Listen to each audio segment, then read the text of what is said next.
तो एक्सरसाइज 7.4 शुरू कर रहे हैं अपने। तो पहला क्वेश्चन करने से पहले अपने कुछ नॉलेज ले लेते हैं, ठीक है, बेसिक नॉलेज। तो अपने पास एक त्रिभुज, ठीक है, एक त्रिभुज में जो बड़े कोण के सामने की भुजा, ठीक है, आपने पढ़ा था वैसे भी महत्वपूर्ण बिंदु में भी, बड़े कोण के सामने की भुजा, अगर ये वाला कोण बड़ा है तो इसके सामने की भुजा भी क्या होगी, बड़ी होगी, ठीक है। जैसे त्रिभुज ए बी सी में मैंने कहा जो कोण बी सबसे बड़ा है, कोण बी बड़ा है कोण ए से और कोण सी से, कोण जो बी है वो बड़ा है कोण ए से और कोण सी से, तो भुजा ए सी बी के सामने वाली भुजा बड़ी होगी ए बी से और बी सी से। मतलब बड़े कोण की सामने की भुजा बड़ी होती है और छोटे कोण की, अगर मैं कहूं ये कोण छोटा है तो इसके सामने की जो भुजा होगी वो छोटी होगी। एक त्रिभुज में एक ही त्रिभुज होना चाहिए, ठीक है, अलग अलग त्रिभुजों में अपने नहीं लेंगे। एक त्रिभुज में बड़े कोण के सामने की भुजा बड़ी होती है, ठीक है। इस आइडेंटिटी का इस पूरी एक्सरसाइज में अपने यूज करेंगे, ठीक है। और एक और यूज करेंगे अपने, एक त्रिभुज के दो अंतः कोणों का योग, तो अंतः कोणों का योग उसके सम्मुख बहिष कोण के बराबर होता है। इन दो आइडेंटिटी का यूज करेंगे। तो करते हैं अपने पहला क्वेश्चन। पहला क्वेश्चन है अपने पास, दर्शाइए कि समकोण त्रिभुज में कर्ण सबसे लंबी भुजा होती है। एक समकोण त्रिभुज है अपने पास, ठीक है, ए बी और सी, ये एक समकोण त्रिभुज है अपने पास। तो अपने को दर्शाना है, दर्शाइए कि समकोण त्रिभुज में कर्ण सबसे लंबी भुजा होती है, ठीक है। तो त्रिभुज ए बी सी में कोण बी बराबर 90 डिग्री अपने को दिया हुआ है, ये वाला कोण जो है अपने को 90 डिग्री दिया हुआ है, ठीक है। तो इसी लिए, ठीक है, क्या करेंगे अपने जो कोण, देखो ये अगर कोण 90 डिग्री है तो कोण ए और कोण सी दोनों इससे छोटे होंगे। कोण ए छोटा होगा 90 डिग्री से, अपने को पता है अगर ये 90 डिग्री है तो ये दोनों जो कोण हैं 90 डिग्री से छोटे होंगे, क्योंकि इन सब का योग 180 होता है। और वह कोण सी भी छोटा होगा किससे, 90 डिग्री से। तो अपने कह सकते हैं अतः त्रिभुज ए बी सी में मैं ये कह सकता हूं, अगर कोण ए छोटा है 90 डिग्री से और कोण सी भी छोटा है 90 डिग्री से, तो मैं ये कह सकता हूं कोण ए छोटा होगा कोण बी से, कोण ए जो छोटा होगा कोण बी से, और कोण सी, कोण ए अगर छोटा है कोण बी से, कोण ए ये वाला कोण अगर छोटा है कोण बी से, तो कोण बी के सामने की भुजा, कोण ए के सामने की भुजा बी सी भी छोटी होगी किससे, ए सी से, बी सी छोटी होगी किससे, ए सी से, ठीक है। कोण सी अगर छोटा है कोण बी से, तो कोण सी के सामने की भुजा ए बी, ठीक है, ए बी, और छोटी होगी किससे, ए सी से, बी के सामने की भुजा ए सी, ठीक है। कोण जो भुजा ए बी है वो छोटी होगी किससे, ए सी से। तो समीकरण 1 व 2 से, तो समीकरण 1 व 2 से अपने कह सकते हैं बी ए बी व बी सी दोनों छोटे हैं, दोनों क्या हैं, अलग अलग, ये छोटे हैं किससे, ए सी से। अतः समकोण त्रिभुज के अतः कर्ण ए सी सबसे लंबी भुजा है। अपने इसमें कह सकते हैं अतः कर्ण ए सी सबसे लंबी भुजा है, ठीक है। तो ये था आपका फर्स्ट क्वेश्चन। मैं दोबारा बता देता हूं, इसमें नई आइडेंटिटी यूज कर रहे हैं। क्या यूज कर रहे हैं बी, बड़े कोण के सामने की जो भुजा है वो बड़ी होती है, ठीक है। तो इसमें अपने सिद्ध करना है कि एक समकोण त्रिभुज में कर्ण सबसे लंबी भुजा होती है। तो अपने क्या किया, त्रिभुज ए बी सी में कोण बी बराबर क्या है, 90 डिग्री, कोण बी बराबर क्या है, 90 डिग्री, ये अपने को दिया हुआ है।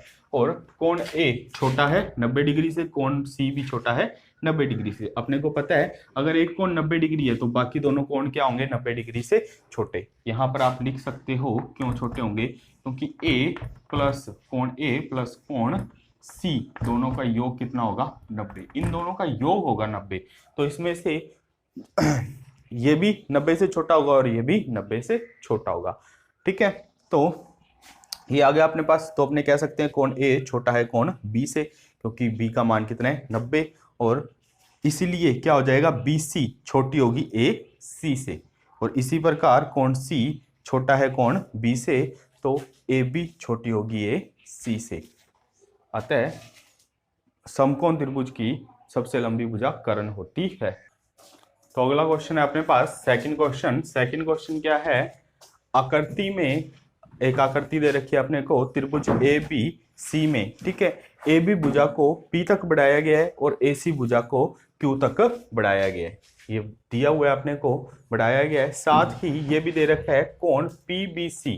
कोण पी बी सी, ये वाला जो कोण है छोटा है किससे, इससे। मतलब कोण क्यू सी बी बड़ा है कोण पी बी सी से, ये है छोटा। ठीक है, कोण पी बी सी, कोण पी बी सी, ये वाला जो कोण है ये छोटा है। ठीक है, तो अपने क्या करेंगे, त्रिभुज ए बी सी में अपने को पता है क्या, दो अंतःकोणों का योग, दो अंतःकोणों का योग उसके सम्मुख बहिष्कोण के बराबर होता है। तो दो अंतःकोणों का योग कोण ए प्लस कोण ए बी सी। ठीक है, कोण ए प्लस कोण ए बी सी बराबर होगा कोण क्यू सी बी के।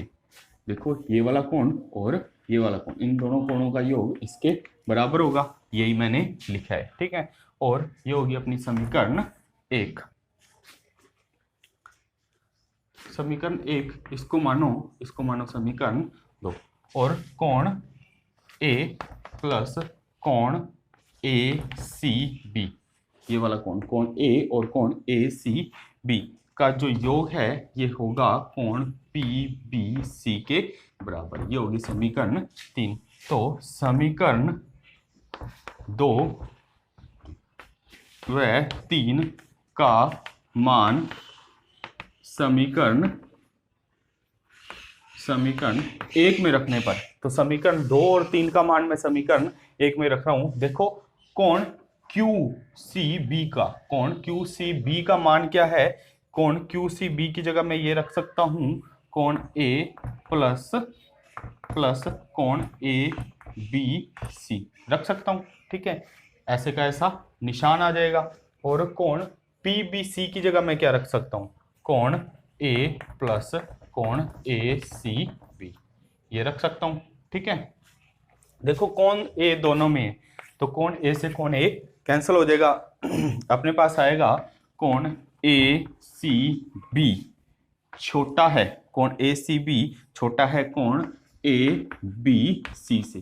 कोण ए सी बी, ये वाला जो कोण है, ठीक है, ये छोटा है किससे, कोण ए बी सी से। इससे छोटा है, तो अपने को पता है कोण बड़ा कौन सा हुआ, ये वाला कोण क्या हुआ, बड़ा हुआ, और ये छोटा हुआ।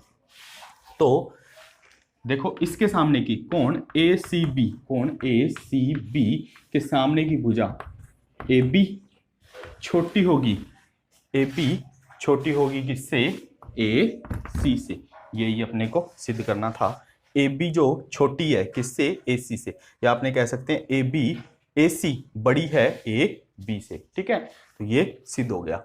दोबारा देख लो इस क्वेश्चन को, अपने को एक आकृति दी गई है ए बी सी त्रिभुज। ठीक है, ए बी को आगे बढ़ाया गया है पी तक और ए सी को आगे बढ़ाया गया है क्यू तक। ये दोनों इनके बहिष्कोण है, तो अपने पास ए बी कोण ए और बी का जो योग आएगा वो इसके बराबर आएगा। ठीक है, और इन दोनों का जो योग है इसके बराबर आएगा, यही मैंने लिखा है। ठीक है, तो समीकरण 2 और 3 का मान मैं क्या रखूंगा, समीकरण 1 में रख दूंगा। समीकरण 1 अपने को क्या दी हुई है, कोण पी बी सी, कोण पी बी सी छोटा है कोण क्यू सी बी से, क्यू सी बी से। तो इन दोनों का मान रख देंगे, ए से ए कैंसिल हो जाएगा और इसकी वैल्यू आ जाएगी। तो छोटे कोण के सामने की भुजा छोटी होती है और बड़े कोण के सामने की भुजा बड़ी होती है, ये अपने पढ़ा है। तो क्वेश्चन नंबर थर्ड है, क्वेश्चन नंबर थर्ड में दिया है आकृति में जो कोण बी है वो कोण ए से बड़ा है, कोण बी बड़ा है कोण ए से, ठीक है, और कोण सी जो बड़ा है जो कोण सी है वो छोटा है कोण डी से, कोण सी छोटा है कोण डी से, मतलब कोण डी बड़ा है इसमें, कोण बी छोटा है कोण ए से, यहाँ पे थोड़ी मिस्टेक होगी, कोण बी जो छोटा है कोण ए से, ठीक है, ये अपने को दिया हुआ है, कोण बी छोटा है कोण ए से और कोण सी छोटा है कोण डी से। तो दर्शाइए कि ए डी छोटी होगी बी सी से। तो अपने त्रिभुज बी ओ ए में, ठीक है, त्रिभुज बी ओ ए में क्या ले रहे हैं, अपने पास दिया हुआ है कोण बी छोटा है कोण ए से, कोण बी छोटा है कोण ए से, तो अपने पास बी के सामने की भुजा, ठीक है, ए ओ छोटी होगी किससे, ए के सामने की भुजा बी ओ से।